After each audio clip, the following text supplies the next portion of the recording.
જય હિન્દ વાલા વિદ્યાર્થીઓ, આ વિડિયો લેક્ચરમાં આપણે ઇતિહાસ વિષયના 50 મોસ્ટ આઈએમપી એમસીક્યુ ક્વેશ્ચન જોવાના છે. વિષય વાઇઝ રિવિઝન અને એમસીક્યુ ટેસ્ટ લઈને આવી ગયું છે. 2025-26 માં આવનારી પરીક્ષાઓને ધ્યાને રાખીને સંપૂર્ણ જે નવો સિલેબસ છે એના મુજબ અને તાજેતરમાં લેવાયેલી પરીક્ષાઓના નવા માળખા મુજબ પૂછાવાની ખૂબ જ શક્યતાવાળા પ્રશ્નો અહીં લીધેલા છે. અને આ ટેસ્ટના કારણે તમારે એમસીક્યુ વાઇઝ રિવિઝન થશે અને સ્વ મૂલ્યાંકન એટલે કે ખુદની એક ટેસ્ટ લઈ શકશો, જેથી તમને ખ્યાલ આવશે કે મારે કયા વિષયમાં હજી કેટલું અને કયા ટોપિક પર વધારે ધ્યાન દેવાની જરૂર છે. તો વધારે સમય ન લેતા ચલો સ્ટાર્ટ કરીએ. પ્રશ્ન નંબર 1. હડપ્પા સંસ્કૃતિમાં ગેંડાનું એકમાત્ર અવશેષ કયા સ્થળેથી મળી આવ્યું છે? A. રોપડ Punjab, B. Amri Sindh, C. કાલીબંગા Rajasthan કે D. બનવાલી હરિયાણા. B. આમરી સિંધ. વિશાળ સ્નાનાગારના અવશેષો કયા સ્થળેથી મળી આવ્યા છે? બાલાકોટ, આમરી, મોહેંજો-દડો કે પછી દૈમાબાદ? C. મોહેંજો-દડો ખાતેથી. નિમ્નલિખિતમાંથી કયું હડપ્પા સંસ્કૃતિનું સ્થળ સૌપ્રથમ શોધવામાં આવ્યું? લોથલ, કાલીબંગા, બનવાલી કે પછી સુતકા ગેંડોર? D. સુતકા ગેંડોર. આ સ્થળ છે સૌપ્રથમ શોધવામાં આવ્યું. કાશી મહાજનપદની રાજધાની કઈ? પહેલા આપણે મહાજનપદો હતા, તો કાશી જે મહાજનપદ હતું એની રાજધાની કૌશાંબી, મથુરા, વારાણસી કે પછી વૈશાલી? C. વારાણસી હતું. ભીમબેટકામાં મળેલ ચિત્રો કયા કાળ દરમિયાન દોરાયેલા હતા? મધ્ય પાષાણ, નવ પાષાણ, ઉચ્ચ પુરા પાષાણ કે પછી નિમ્ન પુરા પાષાણ? C. ઉચ્ચ પુરા પાષાણ કાળ. નવ પાષાણ કાળ દરમિયાન સૌથી મહત્વપૂર્ણ ઘટના કઈ બની? ગુફાઓનો વિકાસ, કૃષિ કાર્યનો પ્રારંભ, ઉદ્યોગોનો વિકાસ કે પછી પશુપાલનનો પ્રારંભ? B. કૃષિ કાર્યનો પ્રારંભ થયો. માનવ દ્વારા સર્વપ્રથમ કયા પ્રાણીને પાલતુ બનાવાયું હતું? હાથી, કૂતરો, ગાય કે પછી ઘોડો? B. કૂતરો. એક સ્ત્રીના ગર્ભમાં છોડ હોય તેવી મૂર્તિ કયા સ્થળેથી મળી આવેલી છે? હડપ્પા, બનવાલી, આમરી કે પછી મોહેંજો-દડો? હડપ્પા. એવું કહેવામાં આવે છે કે આ જે માતા છે એમને પૃથ્વી દેવી એવું નામ આપવામાં આવ્યું હતું. સિંધુ ઘાટી સભ્યતાનું કયું સ્થળ સૌપ્રથમ શોધવામાં આવ્યું? D. હડપ્પા. ઋગ્વેદ મુજબ સૌથી પવિત્ર નદી કઈ માનવામાં આવે છે? સરસ્વતી, યમુના, ગંગા કે પછી સિંધુ? A. સરસ્વતી. વૈદિક કાળ દરમિયાન રાજાને કયા નામે ઓળખવામાં આવતા? અનુ, યદુ, મહા કે પછી ગોપ? D. ગોપના નામે ઓળખવામાં આવતા હતા. કયા વેદમાં વિવિધ પ્રકારના યજ્ઞની વિધિનો ઉલ્લેખ કરવામાં આવ્યો છે? યજુર્વેદ, ઋગ્વેદ, અથર્વવેદ કે પછી સામવેદ? A. યજુર્વેદ. યજુર્વેદમાં વિવિધ જે યજ્ઞ છે એની વિધિઓ એ બધાનું વર્ણન કરવામાં આવેલું છે. સાંખ્ય દર્શનનું પ્રવર્તક નિમ્નલિખિતમાંથી કોણ છે? મતલબ કે સાંખ્ય દર્શનના પ્રવર્તક કોણ છે? અલગ અલગ આપણે 6 દર્શનો થઈ ગયા, 6 દર્શન. એમાં સાંખ્યના પ્રવર્તક કપિલ મુનિ, કણાદ મુનિ, ચરવાક મુનિ કે ગૌતમ મુનિ? A. કપિલ મુનિ. ઋગ્વેદમાં સૌથી મહત્વપૂર્ણ દેવતા કોને માનવામાં આવ્યા હતા? ઇન્દ્ર, અગ્નિ, સૂર્ય કે પછી સોમ? A. ઇન્દ્રદેવને. પ્રાચીન સમયમાં ઇન્દ્રદેવનું બહુ વધારે મહત્વ હતું. ઇન્દ્રદેવ છે, પછી અગ્નિદેવ, આ બધાનું. પછી ઋગ્વેદ પછી જે બીજો સમયગાળો આવ્યો, જે ઋગ્વેદ પછીનો સમયગાળો, એમાં બ્રહ્મા, વિષ્ણુ અને મહેશનું મહત્વ વધી ગયું. ઋગ્વેદના કયા મંડળમાં ગાયત્રી મંત્ર આપવામાં આવ્યો છે? ષષ્ઠમ, ત્રીજા મંડળમાં, પંચમ કે પછી ચતુર્થ? B. ત્રીજા મંડળમાં. ઋગ્વેદનો જે ત્રીજો મંડળ છે એમાં ગાયત્રી મંત્ર આપવામાં આવ્યો છે. જો વેદોને લગતા કોઈક ને કોઈક પ્રશ્નો તો અવારનવાર પરીક્ષામાં પૂછાતા જ હોય છે. બની શકે ઘણી બધી વાર એવું બનતું હોય કે આપણે જે પ્રકાશનમાંથી વાંચન કર્યું હોય ને, ક્યારેક પરીક્ષામાં પ્રશ્ન પૂછાય તો એ આપણે જે પ્રકાશનની બુકમાંથી વાંચન કર્યું છે એમાં એ આપેલો જ ન હોય, એટલે આપણે ધ્યાનમાં જ ન આવે. તો આવી રીતે એમસીક્યુ વાઇઝ તમે રિવિઝન કરેલું હશે તો આવા અમુક પ્રશ્નો તમને બેઠા જ જોવા મળી શકે છે અને તમારું મગજ એ સમયે કાર્ય કરી શકે છે. તમે મૂંઝવણમાં ન આવો, તમે ડાયરેક્ટ જ ઓપ્શન ટિક કરી શકો છો, એટલે તમને ડાયરેક્ટ જ ખ્યાલ આવી જાય.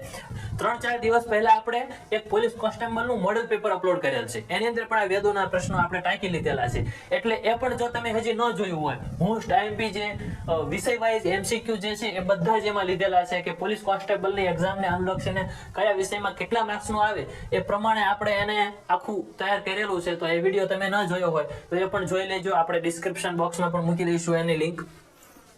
આગળ જોઈએ કે ઋગ્વેદમાં વ્યાપારીઓને કયા નામથી ઓળખવામાં આવતા હતા? બ્રુક, અક્ષણ, પણી કે અલવ? સી, પણી તરીકે ઓળખવામાં આવતા હતા. ઋગ્વેદ કાળમાં કયા ધાતુથી પરિચય થયો ન હતો? સોનું તો હતું પ્રાચીન સમયમાં. કાંસન તાંબાની તો આપણે ઋગ્વેદ પહેલાના સમયમાં જ્યારે મોહેંજો-દડો ઈ સમયથી કાંસું તાંબુ તો સૌપ્રથમ તામ્ર યુગને પછી કાંસાનો યુગ આવ્યો, તો લોખંડ જે છે ને એનો પરિચય ન હતો. નિમ્નલિખિતમાંથી કયો યજ્ઞ રાજ્ય વિસ્તાર તેમજ જનતાની સુખ સમૃદ્ધિ માટે કરવામાં આવતો? રાજસૂય, અશ્વમેઘ, પુરુષમેઘ, વાજપેયી યજ્ઞ? બી, અશ્વમેઘ યજ્ઞ. અશ્વમેઘ યજ્ઞ શ્રી રામે કર્યો તો, લંકુશેનનો ઘોડો રોક્યો તો, રામાયણ જોઈ હોય તો એની અંદર એનું બધું વર્ણન જોવા મળશે. ઉત્તર વૈદિક કાળમાં રાજા સારથીની કયા નામથી ઓળખતા? ઉત્તર વૈદિક કાળમાં રાજાના સારથીની કયા નામથી ઓળખવામાં આવતા હતા? એટલે રાજાના જે સારથી હોય ઈ કયા નામે ઓળખાતા? પલાગલ, ક્ષતા, અક્ષવાપ, સૂત? ડી, સૂત. તમે મહાભારત જોયું હોય તો તમને ખ્યાલ છે કર્ણને સૂત પુત્ર કહીને વારંવાર ઘણા બધા લોકો અપમાનિત કરતા હતા. તો એ સારથીનો પુત્ર એવું કહેવાતું હતું કે સારથીએ એને મોટો કરેલો, એટલે એને સૂત પુત્ર કહેતા હતા. તો જે રાજાનો રથ ચલાવે એને સૂત કહેતા હતા. જૈન ધર્મના 23મા તીર્થંકર પાર્શ્વનાથના કયા વંશના રાજાના પુત્ર હતા? પાર્શ્વનાથ કયા વંશના રાજાના પુત્ર હતા? તો ઇક્ષ્વાકુ, યાદવ, કૌશલ કે સોનનંદ? તો ઇક્ષ્વાકુ કુળના. જે રામ ને એ બધા થયા એ ઇક્ષ્વાકુ કુળના જ થઈ ગયા. મહાવીર સ્વામી દ્વારા ગૃહ ત્યાગ કોની આજ્ઞા લઈને કરવામાં આવ્યો? ત્રિશલા, સિદ્ધાર્થ, નંદીવર્ધન કે પ્રિયદર્શના? સાચો જવાબ આવશે ઓપ્શન સી, નંદીવર્ધન. મહાવીર સ્વામીના મોટા ભાઈ, એ મોટા ભાઈની આજ્ઞા લઈ અને પોતે ગૃહનો ત્યાગ કરી દીધો. જૈન ધર્મમાં મહાવ્રતમાં 5મું વ્રત મહાવીર સ્વામી દ્વારા કયું જોડવામાં આવ્યું? બી, બ્રહ્મચર્ય જોડવામાં આવ્યું. મહાવીર સ્વામીનું નિર્વાણ કયા સ્થળે થયું? કોઈક મહાન વ્યક્તિ છે, બુદ્ધ છે કે પછી મહાવીર છે, આ બધાના જે મૃત્યુ થાય એને નિર્વાણ કહેવામાં આવે છે. ઝરુમભીક, વૈશાલી, પાટલીપુત્ર કે પછી પાવાપુરી? Option D, Pawapuri. ભગવાન બુદ્ધનું જો પૂછે તો કુશીનારા ખાતે ભગવાન બુદ્ધનું મહાપરિનિર્વાણ થયું હતું. જૈન ધર્મમાં 5 મહાવ્રતમાં અસ્તયનો અર્થ શું થાય છે? ઇન્દ્રિયોને વશમાં કરવી, ચોરી ન કરવી, હિંસા ન કરવી કે સંગ્રહ ન કરવો? બી, ચોરી ન કરવી. જૈન ધર્મ અનુસાર સંલેખનાનો અર્થ શું થાય છે? આ સંલેખના છે ને અત્યારે થોડુંક એમ કહેવાય કે સમાચારમાં છે. હમણાં એક નાનકડી એવી છોકરી સાવ નાની ઉંમરમાં આ સંલેખના કરી અને દેહ ત્યાગ કર્યો છે. તો એ ચર્ચાનો વિષય બની ગયો અને એના અમુક મુદ્દાઓ પણ થયા, એમ કે આવું ધર્મમાં કઠોર ન હોય એમ. અને એની કંઈક બીમારી હતી ને કોઈક જૈન સાધુએ એવું કહ્યું હતું કે તું સંલેખના દ્વારા આને એમ કે જીવનમાંથી મુક્તિ મળે એમ. એટલે તમે એનું ડિટેલમાં સર્ચ મારી શકો છો. પણ ટૂંકમાં સંલેખના એટલે એમાં એવું છે કે ઉપવાસ કરવાનો, ઉપવાસ કરી અને પછી પોતાનો પ્રાણ ત્યાગ કરી દેવાનો.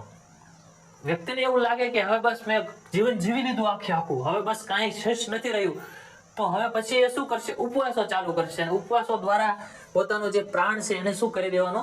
ત્યાગ કરી દેવાનો. ચંદ્રગુપ્ત મૌર્ય વંશનો સ્થાપક, એને એવું કહેવાય છે કે કર્ણાટકના શ્રવણ બેલગોડા ખાતે આ સલેખના કરી અને દેહ ત્યાગ કર્યો હતો. તો ઓપ્શન સી, ઉપવાસ દ્વારા પ્રાણનો ત્યાગ કરવો. સાચો જવાબ છે ઓપ્શન સી. નિમ્નલિખિતમાંથી કયા મૌર્ય શાસક દ્વારા જૈન ધર્મ અપનાવવામાં આવ્યો હતો? સંપ્રતિ, બિંદુસાર, અશોક કે ઉપરોક્ત તમામ? તો સંપ્રતિ જે છે એને મૌર્ય શાસક હતો, એને જૈન ધર્મ અપનાવ્યો હતો. અશોકનું પૂછે તો એને બૌદ્ધ ધર્મ અપનાવ્યો હતો. ચંદ્રગુપ્ત મૌર્ય દ્વારા જૈન ધર્મ કોના પ્રભાવમાં આવી અંગીકાર કરવામાં આવ્યો હતો? આચાર્ય નાગાર્જુન સૂરી, આચાર્ય સૂર્યભદ્ર, આચાર્ય ભદ્રબાહુ કે આચાર્ય ક્ષમાશ્રવણ? સી ઓપ્શન, આચાર્ય ભદ્રબાહુના કહેવાયથી બૌદ્ધ ધર્મ અંગીકાર કર્યો હતો. તો અશોકે કોના કહેવાયથી બૌદ્ધ ધર્મ અંગીકાર કર્યો હતો? એ તમારે કોમેન્ટ બોક્સમાં જણાવવાનું છે કે અશોકે આના કહેવાયથી બૌદ્ધ ધર્મ અંગીકાર કર્યો હતો. તમને એક સિમ્પલ હું રીત દર્શાવું તો કાંઈ પણ તમને ન આવડે ને તો એને તમારે હાલમાં અત્યારે ગૂગલનું એક જે એઆઈ ફીચર આવ્યું છે, જેમિની એનું નામ છે, GEMINI. એટલે જેમિની જે છે એ ગૂગલનું એક છે, પ્લસ ChatGPT પણ છે. કાંઈ પણ તમને ન આવડે તમે જો ઇન્ટરનેટમાં ગૂગલમાં સર્ચ કરશો તો તમારે ઘણા બધા ઓપ્શન આવશે અને તમારે ઘણું બધું એની વિશે જાણવું પડશે. તમારે સાચું શું અને ખોટું શું એની તમારે પરખ કરવી પડશે. પરંતુ કોઈ કરંટનો ક્વેશ્ચન હોય, કોઈ કરંટ મંત્રી જાણો હોય, કાંઈ પણ હોય તો આ જેમિની છે, ChatGPT છે, ગ્રોકનું પણ છે. તો આ જે એઆઈ ફીચર છે ને એ તમારે ડાઉનલોડ કરી લેવાની એપ્લિકેશન. એમાં તમારે ફક્ત બોલવાનું જ હોય છે, હિન્દીમાં બોલો કે ગુજરાતીમાં, કે કિસ બૌદ્ધ સાધુ કે કહીને છે અશોકને બૌદ્ધ ધર્મ સ્વીકાર કિયા था. અથવા ઇંગ્લિશમાં તમને આવડતું હોય તો એ પણ બોલી શકો, ગુજરાતીમાં એને થોડું ઓછું ફાવતું હોય તો આ બે લેંગ્વેજમાં તમે પૂછી શકો. એટલે તમને એમાંથી એકદમ શોર્ટ તમને જવાબ મળશે અને એમાં ડેલી અપડેટ થાય છે. એટલે તમને સારા એવા જવાબ મળશે. ડેલી એમાં અપડેટ થતું હોય, કરંટ છે, એની માટે તમારી એપ્લિકેશન ઘણી બધી મહત્વપૂર્ણ સાબિત થશે. ન આવડે તો એમાં સર્ચ મારી અને પછી આવીને કોમેન્ટ બોક્સમાં જણાવો કે કોના કહેવાથી સમ્રાટ અશોકે બૌદ્ધ ધર્મ અપનાવ્યો હતો? કલિંગના યુદ્ધ બાદ તેનું હૃદય પરિવર્તન થયું અને કયા સાધુના કહેવાથી એને બૌદ્ધ ધર્મ અપનાવ્યો? જૈન સાહિત્યને કયા નામે ઓળખવામાં આવે છે? દર્શન, આગમ, સંલેખના કે પછી નિયમ? બી આગમ. જૈન ધર્મમાં આગમો હોય છે. બાહુબલીની મૂર્તિનું નિર્માણ કોના દ્વારા કરવામાં આવ્યું હતું? ચંદ્રગુપ્ત, અમોઘવર્ષ, ચામુંડરાય કે રાજમલ દ્વિતીય? સી ચામુંડરાય દ્વારા. કયા ગ્રંથમાંથી ચંદ્રગુપ્ત મૌર્યના રાજ્યકાળની ઘટનાઓ વિશે જાણકારી મળે છે? ભગવતી સૂત્ર, ભેદ સૂત્ર, નિશ્ચિત સૂત્ર કે પછી ભદ્રબાહુ ચરિત્ર?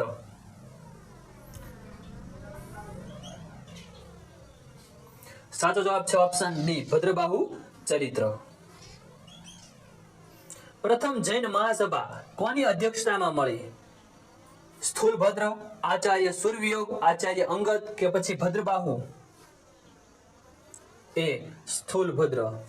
બીજી જૈન મહાસભાનું આયોજન વલ્લભીમાં કોની અધ્યક્ષતા હેઠળ કરવામાં આવ્યું? ખાસ મહત્વનું આપણું ભાવનગરનું વલ્લભીપુર, એમાં જો આ આયોજન થયું હોય તો એ આપણે મહત્વનું બની જાય છે. આચાર્ય સંઘ, નાગાર્જુન સૂરી, આચાર્ય ભીમાર્જુન સૂરી કે પછી દેવર્ધી શ્રમાશ્રવણ? સાચો ઓપ્શન છે સી, દેવર્ધી શ્રમાશ્રવણ. બૌદ્ધ દર્શન અનુસાર સમ્યક સંકલ્પ શેના માટે ઉપયોગી છે? કર્મોની શુદ્ધતા, આચરણની શુદ્ધતા, સાત્વિક ભાવ કે પછી વિચારોની શુદ્ધતા? ડી વિચારોની શુદ્ધતા, પ્યોર થોટ. બૌદ્ધ સંઘની સભામાં પ્રસ્તાવના પાઠને શું કહેવામાં આવે છે? આહત, અનુશાવન, પ્રમિખ કે પરિણીય? બી અનુશાવન. ગૃહસ્થ રહી બૌદ્ધ ધર્મ પાળવા વાળા લોકોને શું કહેવામાં આવે છે? અનુવર્ગ, શ્રમણ, ભોક્તા કે પછી ઉપાસક? ડી ઉપાસક કહેવામાં આવે છે. ચોખંડી સ્તૂપ કયા રાજ્યમાં આવેલ છે? ઓડિશા, ઉત્તર પ્રદેશ, બિહાર કે પછી આંધ્ર પ્રદેશ? બી યુપી. ગૌતમ બુદ્ધના પિતા કયા રાજ્યના રાજા હતા? વજિજ ગણરાજ્ય, કુંડગ્રામ ગણરાજ્ય, શાક્ય ગણરાજ્ય કે પછી મિથિલા ગણરાજ્ય? સી, શાક્ય ગણરાજ્ય. કુંડગ્રામ છે ગણરાજ્ય વૈશાલી, ત્યાંના જે મહાવીર સ્વામીના પિતા છે એ અહીંયાના રાજ્યના રાજા હતા.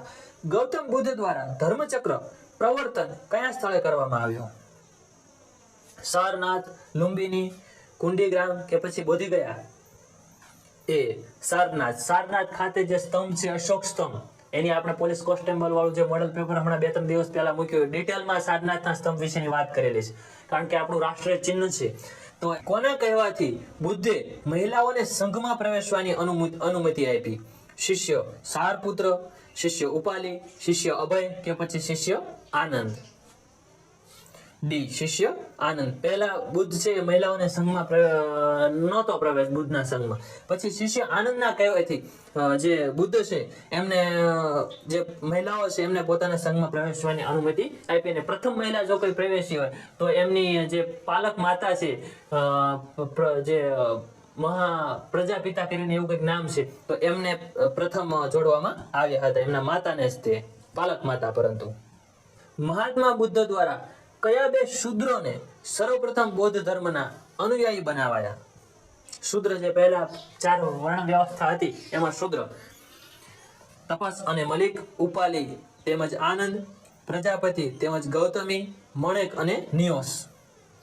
ઓપ્શન એ, તપસ અને મલિક. બૌદ્ધ ધર્મની પ્રથમ સંગતિ કયા સ્થળે મળી હતી? અલાર કલામ, સપ્તપર્ણી ગુફા, કુશીનારા, ઉરુવેલા? બી, સપ્તપર્ણી ગુફા. બૌદ્ધ ધર્મની ચતુર્થ સંગતિ સમયે શાસક કોણ હતા? આદિત્ય પ્રથમ, કનિષ્ક, અશોક, ચંદ્રગુપ્ત? કનિષ્ક. બૌદ્ધ આચાર્ય નાગાર્જુન દ્વારા કયા સિદ્ધાંતનું પ્રતિપાદન કરવામાં આવ્યું? સ્થવિરવાદ, શૂન્યવાદ, વિજ્ઞાનવાદ કે યોગાચારવાદ? બી, શૂન્યવાદ. શ્રીલંકાનો ઇતિહાસ સાથે સંબંધિત બૌદ્ધ ગ્રંથ કયો છે? મહાવસ્તુ, મિલિંદ પન્હો, અભિગમ કોશ કે દીપવંશ? ડી, દીપવંશ. મહાત્મા બુદ્ધના શિષ્ય દ્વારા તેમના ઉપદેશોનું સંકલન કયા ગ્રંથમાં કરાયું? મહાવસ્તુ, મિલિંદ પન્હો, અભિગમ કોશ કે ત્રિપિટક? તો બુદ્ધના શિષ્યો દ્વારા જે એમના મુખ્ય જે ઉપદેશો છે ને એનું સંકલન ત્રિપિટકમાં કરાવ્યું. બૌદ્ધ ધર્મમાં સૌથી મહત્વનો ગ્રંથ હોય તો એ ત્રિપિટક, અને જૈન ધર્મમાં હોય તો એ છે કલ્પસૂત્ર. વિશ્વનું પ્રથમ ગણતંત્ર કયા જનપદને માનવામાં આવે છે? મગધ, વૈશાલીનું લીછવી, કંબોજ કે પછી અવંતી? બી, વૈશાલીનું લીછવી ગણરાજ્ય. એમ કહેવાય છે કે મહાવીર સ્વામી પણ અહીંયા જ જન્મ થયેલો છે. અને જે આપણે 2-3 દિવસ પહેલા પોલીસનું મોડેલ પેપર મૂકેલું તેમાં પણ આના વિશે આપણે વાત કરેલી. એક પ્રશ્ન છે તો એની જે લગતી બધી જ બાબતો હોય, 4-5 બાબતો જે એના આજુબાજુ આવરી લે છે, એ બધી બાબતોની આપણે એમાં ડિટેલમાં ચર્ચાઓ કરી છે. 6ઠી સદી ઈસા પૂર્વના સમસ્ત પદોમાંથી સૌથી શક્તિશાળી જનપદ કયું? સૌથી શક્તિશાળી પાવરફુલ જનપદ હોય તો એ કયું? અંગ, ગાંધાર, મગધ કે વજિજ? આ સમયગાળામાં તો એ છે મગધ. રામાયણ કાલીન રાજધાની તરીકે અયોધ્યા ધરાવતું ગણતંત્ર કયું હતું? કંબોજ, કૌશલ, અવંતી કે પછી કાશી? બી, કૌશલ. માતા કૌશલ્યા પણ ત્યાં જ થઈ ગયા. મહાભારત કાળ દરમિયાન કૃષ્ણ દ્વારા વધ કરાયેલ શિશુપાલ કયા જનપદના શાસક હતા? સુરસેન, ચેતી, પાંચાલ કે વત્સ? બી, ચેતીના શાસક હતા. છેલ્લો પ્રશ્ન. મગધ સામ્રાજ્યમાં સિકંદરનો સમકાલીન શાસક કોણ હતો? પ્રસેનજીત, ધનાનંદ, ચંડપ્રદ્યોત કે કાલાશોક? બી, ધનાનંદ નંદવંશનો સ્થાપક કોણ? તો મહાપદ્મનંદને બીજો પરશુરામ તરીકે ઓળખવામાં આવતો હતો. પછી ધનાનંદ આવ્યો. ધનાનંદને મારી અને આચાર્ય ચાણક્યની મદદથી આચાર્ય ચાણક્ય અને ચંદ્રગુપ્તે આ ધનાનંદનો અંત કરી અને મૌર્ય સામ્રાજ્યની સ્થાપના કરેલી. તો વિદ્યાર્થી મિત્રો, આગળનો જે લેક્ચર આવશે એમાં બીજા 50 પ્રશ્નો આપણે જોઈશું આનાથી આગળના ઇતિહાસના. ધીમે ધીમે આપણે વિષય વાઇઝ અલગ વિષયના 50 MCQ ક્વેશ્ચનો મૂકતા જઈશું, જેના કારણે તમારે સ્વમૂલ્યાંકન થાય, તમને ખ્યાલ પડે કે ઇતિહાસ છે તો એમાં જે પ્રાચીન ઇતિહાસ છે કે પછી કયો વંશ છે કે કયો સમયગાળો છે એના પ્રશ્નો મને નથી આવડતા, તો એ મારે વધારે કરવાની જરૂર છે. કયો વિષય મારે વધારે કરવો, તો અલગ વિષય વાઇઝ MCQ અને આના દ્વારા તમારે જે છે સ્વમૂલ્યાંકન થશે. અને આમાંથી ઘણા બધા પ્રશ્નો આવવાની શક્યતાવાળા પ્રશ્નો છે, કારણ કે ભૂતકાળની પરીક્ષાઓમાં પૂછાયેલા અને નવા માળખામાં જે પ્રકારનો અભ્યાસક્રમ છે આવનારી તમામ પરીક્ષાઓમાં તમને આ વિડીયો ઉપયોગી થશે. તો જો તમને અમારી ભણાવવાની શૈલી પસંદ આવી હોય તો વિડીયોને લાઈક, શેર, સબસ્ક્રાઇબ કરી શકો છો, તમારા મિત્રોને પણ મોકલી શકો છો. ફરી મળીએ આગળના બીજા વિડીયોમાં. જય હિન્દ, વંદે માતરમ.